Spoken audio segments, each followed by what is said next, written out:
Strategic planning process, and he's kept us focused over the last few years. He has leadership skills that are second to none, and it's a hobby for him to read leadership books. He does that the way the rest of us would paperback novels. Brett has a particular skill for researching and writing. He has a blog that he updates seemingly once every hour. If you've ever looked at his website, he manages to read just about every article that's been written on dental health care over the last few years, no matter how obscure the source. And he is also an expert finding videos at the drop of a hat on YouTube. But Brett, too, is not without his passions, and he has a willingness to follow through with them with a bit of tenacity. He's one of our nation's leading authorities on substance abuse and the treatment of mental health. The denture benefit, the adult Medicaid benefit that we have now is largely there because of Brad. And with Sunset, we've got a few of our recommendations put into Dora's report. Look at rest. He's an avid runner, an avid cyclist, and he's by far the healthiest one of us all. He's also a bit of a tech freak. Look at him real closely when he's standing up here. He wears Google glasses.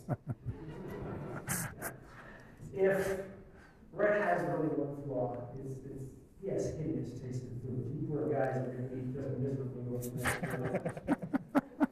Brett, your role in the upcoming year is to serve as the official representative of the Colorado Dental Association. So in addition to the other duties outlined in our bylaws, you're going to be the voice and the face of CDA.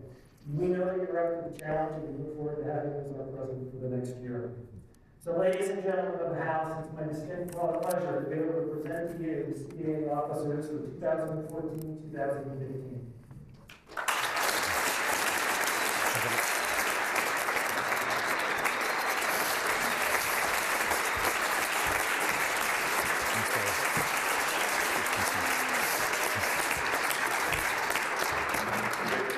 It gives me great pleasure to introduce the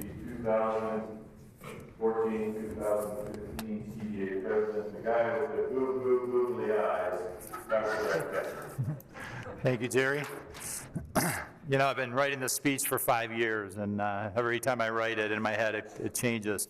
I decided I was going to take a playbook from Pix, and Pix was all excited. You're going to come in on your motorcycle? No, I don't have a motorcycle. You're going to come in on your skinny tire bike? I'm like, no, I'm not going to do that. But what I'm going to do is take a look at the past, and I thought Pix did a great job of that. And so I'll start off by saying that I got a call one day from one of my daughter's teachers from her school, and she's a yoga instructor, and she wanted to redo a loft above her garage and make it into a personal yoga studio. And she knew in the corner there was a pile of things that she thought were roof shingles. And when she started the rebuild, she uncovered them, and they turned out to be dental journals from the early 1900s through the late 1940s, right after World War II. And so she asked me if I can help her, donate them to a library or get some money from them and stuff like that. And so I think every one of you have one of these journals in front of you, and so this is your gift. Please take a look at it. It gives it offers an amazing perspective of what it was like back then. The name of the doctor was George Jackson. I don't know if anyone knows him, has heard of him. He lived in North Park Hill. So I called the ADA library, and they said since it wasn't a complete collection, there was really nothing that they could do with it. They said call the Dental History Museum in Maryland. I did that, and they said the same thing. And I said, well, what am I supposed to tell this person? And she's like, well, they're really not worth much, so you could just have her throw them out. And I said, nah, I don't really want to do that. So they've been sitting in my garage for the past 3 or 4 years, not sure what I was going to do with them. And then it came to me on a run recently that I'm going to give them to you guys and let you look at them.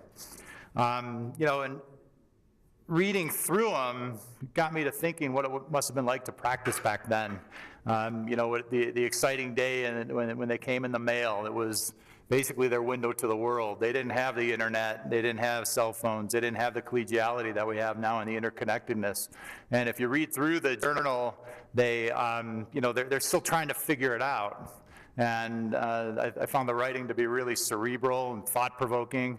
A lot of big words, and they were trying to figure out the blend of artistry and science we call dentistry. So I wanted to read a quick excerpt from an article that I pulled out right off the top, and this was August 1929. The title of the article was "The Practitioner of Dentistry and Dental Education and Research" by Frederick Waite from Cleveland. And it talked about the professional responsibilities of dentists, and this is one of the paragraphs. When an individual voluntarily associates himself with a group and expects to share the benefits that accrue to the members of that group, he at the same time must assume his proportional share of the responsibilities of that group. He should not expect to receive much and give nothing. Therefore, when an individual enters the dental profession, by that very act, he obligates himself to render certain services looking to the general welfare of that profession. They're saying the same thing in 1929 that we're saying now. And I thought that was kind of cool. So enjoy those. I have a lot more. There's only 120 people here, and I've got 40-some years worth. If anyone wants any more, please contact me.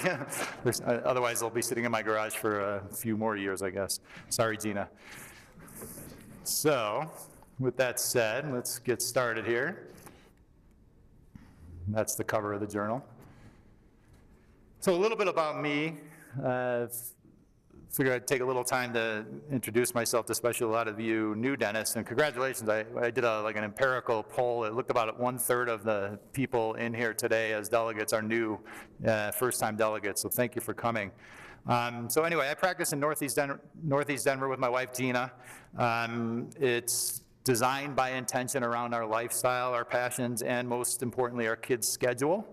My wife is an orthodontist, and we have what we call a relationship-based practice. L.D. Pankey once said, "I never had a tooth walk into my office. It was always attached to somebody." If you treat that somebody, you might get the opportunity to treat those teeth, and that's how I practice. And it brings me an awful lot of satisfaction. For example, I had this is our sacred cow, the doctor-patient relationship, and it must not be tampered with. And there are entities out there that are trying to commoditize us and interfere with that relationship, and I think that would really hurt us. So anyway, I had a patient a while back. His name was John. John was a reporter. He had pretty severe erosion, acid erosion, and he wanted his teeth fixed. He said he worked in Europe, but he didn't really tell us what he did, but he was starting to be on TV more, and he was really self-conscious about his smile. He sent me a picture after we finished him, and this is from Vatican I, and he basically follows the Pope around the world. And so he sent me this picture, and he wrote me a little note saying this was the first time he got to see his smile in print, and he felt like the investment he made really changed his life. I thought that was really cool. And I asked him, well, what are you and the Pope talking about? And he said, well, the Pope was asking how I got my teeth so white. So I told John to give him my card, and there's a Jewish dentist in Denver that can hook him up.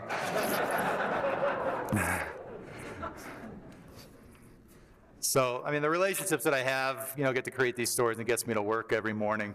The work we do, it changes lives. We relieve pain, we remove infection, we restore smiles and self-esteem, we restore function, and as a result, we're a key component in oral health. Okay, we need you. Why do we sell ourselves short? Why do we let entities try and commoditize us, and we can't allow this to happen, but we can't do it alone, and that's what organized dentistry really needs to do, and we need your help to do that. When we were at the Washington Leadership Conference a few weeks ago, a Republican congressman from Illinois, his name was Peter Roskam, and he didn't seem to be a big fan of Obamacare, and I wanted to quote him. We cannot put a price on caring for our patients. We can put a price on our procedures, but we cannot put a price for caring for our patients. I felt that was really insightful for a politician to say, and that's what we've been struggling with as long as I've been in organized dentistry. So we have our fate in our own hands. And let's take advantage of the strength that we have here in Colorado. And just based on what we did with the Sunset Review, we got most of our things passed. I think we can continue to do that. I've been afforded the opportunity to have the practice of my dreams, and I'll be honest with you, my trajectory hasn't been a smooth one.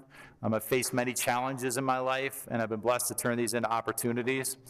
And I'll start out by saying, I graduated dental school in 1995 from University of Illinois in Chicago, and here's me drinking from a beer from a boot. And I graduated dental school with a drug and alcohol problem, and it almost took my life.